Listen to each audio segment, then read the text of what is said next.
नमस्कार, शंखनाद न्यूज चॅनलच्या बातमीपत्रात आपल्या सगळ्यांचं स्वागत आहे। सुरुवातीला पाहणार आहोत मुख्य बातम्या।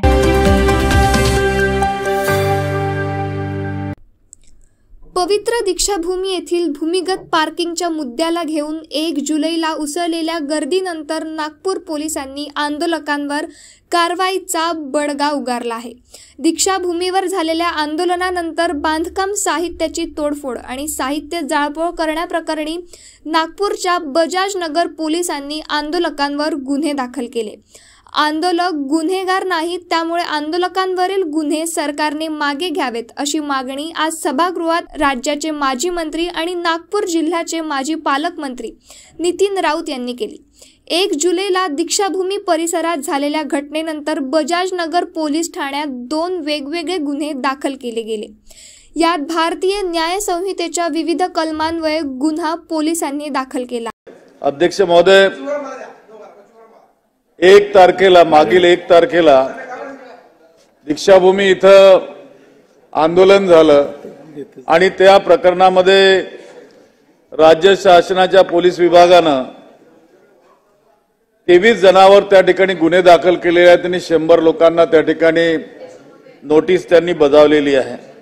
अध्यक्ष महोदय, त्या ठिकाणी ती जी मुलं ज्याला आंदोलनकारी बनण्यात आलेले आहेत ती मुलं स्वयंभू त्या ठिकाणी आलेली होती आणि त्यांना स्मारक समितीने वेळ दिलेली होती भेटायची 11 वाजताची।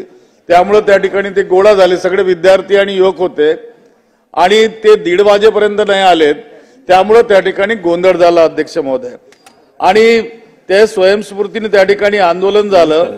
त्या आंदोलनामध्ये या सगळ्या युवकांवर जे गुन्हे लादण्यात आले त्या गुन्ह्यामध्ये 125, 132, 189, 2, 189, 5, 190, 191, 2, 296, 326F, 326G या अंतर्गत त्या ठिकाणी गुन्हे दाखल करण्यात आले। अध्यक्ष महोदय, ही मुलं त्या ठिकाणी काही जाळपोळ करायला आली नव्हती किंवा मोडतोड करायला आली नव्हती। त्यांनी कुणाची हत्या केली नाही, कुणाचा मर्डर त्या ठिकाणी केलेला नाही किंवा त्या ठिकाणी लुटलेलं नाही आहे। आणि अशा वेळेला त्या ठिकाणी ते जे गेलेत त्या ठिकाणी तुम्ही जमावबंदी आहे 135 असा जर त्या ठिकाणी लावलात तर ते श्रद्धेचं स्थान आहे, पवित्र स्थान आहे, प्रार्थना करायला लोक जाऊ शकतात, त्या ठिकाणी जातात, त्या ठिकाणी जमावबंदी लागत नाही। आणि मुंबईचा 137 पोलीस कायदा जो आहे आपला, त्या कायद्याचं उल्लंघन झालं म्हणता शासकीय कामात अडथळा झाला, त्यासाठी ते गेलेच नव्हते अध्यक्ष महोदय। त्यामुळे आपल्या माध्यमातून मी सन्माननीय मुख्यमंत्री महोदयांना या ठिकाणी विनंती करतो, सन्माननीय मुख्यमंत्री महोदय, की दीक्षाभूमीच्या आंदोलन प्रकरणामध्ये जे गुन्हे दाखल करण्यात आले 23 जणांवर, ते विद्यार्थी या ठिकाणी इनोसेंट आहेत मुख्यमंत्री महोदय। त्यांनी असं कोणतेही कृत्य केलं नाही, ते गुन्हेगार नाहीत अध्यक्ष महोदय, मुख्यमंत्री महोदय। त्यामुळे त्यांचे गुन्हे तात्काळ मागे घ्यावेत। त्या विद्यार्थ्यांना शिक्षणामध्ये अडथळा येऊ नये, नोकरीमध्ये अडथळा येऊ नये याची काळजी शासनाने घ्यावी अशी मी माननीय मुख्यमंत्र्यांना विनंती करतो। यावेळी विद्यार्थ्यांवर गुन्हा दाखल करण्यात आले होते। हे विद्यार्थी शाळा आणि कॉलेजमध्ये शिकणारे विद्यार्थी असल्याने त्यांच्यावरील गुन्हे मागे घेण्यात यावे अशी मागणी यावेळी डॉक्टर राऊत यांनी मुख्यमंत्र्यांना केली। दीक्षाभूमी येथे पार्किंगसाठी खोदलेल्या खड्ड्यामुळे स्तूपाला धोका होईल, बोधवृक्ष अडचणीत येईल, त्यामुळे दीक्षाभूमी येथे भीमसैनिकांनी स्वयंस्फूर्तीने आंदोलन केले होते। आंदोलन करणाऱ्या शेकडो ज्ञान अज्ञात आंदोलकांवर पोलिसांनी गंभीर प्रकारचे गुन्हे दाखल केले आहे। प्रकरणी आम्ही आंदोलन करणारे आहोत, गुन्हेगार नाहीत।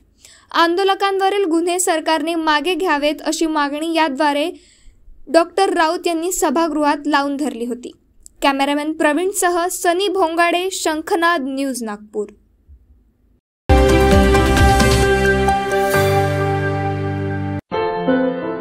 क्या हुआ बहू? माँ, पाइल्स की बहुत तकलीफ हो रही है। तो तुम गुदरोग सर्जन के पास क्यों नहीं गई? देखो, जैसे हार्ट के लिए हार्ट स्पेशलिस्ट, ब्रेन के लिए ब्रेन स्पेशलिस्ट, तो पाइल्स के लिए पाइल्स स्पेशलिस्ट क्यों नहीं? स्त्री हो या पुरुष, टॉयलेट में तकलीफ केवल पाइल्स ही नहीं और भी कई प्रकार के गुदरोग तथा कैंसर भी हो सकता है, इसीलिए इसकी प्रत्यक्ष जांच जरूरी है। ठीक है माँ, पर जांच के लिए हम जाएंगे कहाँ? वही काले आयुर्वेदिक पाइल्स हॉस्पिटल में। लेकिन माँ, प्रेगनेंसी में पाइल्स की दवाइयाँ? प्रेगनेंसी में आयुर्वेदिक दवाइयाँ सुरक्षित होती है। जनहित में जारी। काळे आयुर्वेदिक पाइल्स हॉस्पिटल, औषधि चिकित्सा तथा सर्जरी ट्रीटमेंट उपलब्ध। हमारा पता उमरेड रोड, दिघौरी बस स्टॉप के पास, नागपुर। अधिक जानकारी के लिए वेबसाइट पर जाएं kaalepailshospital.com।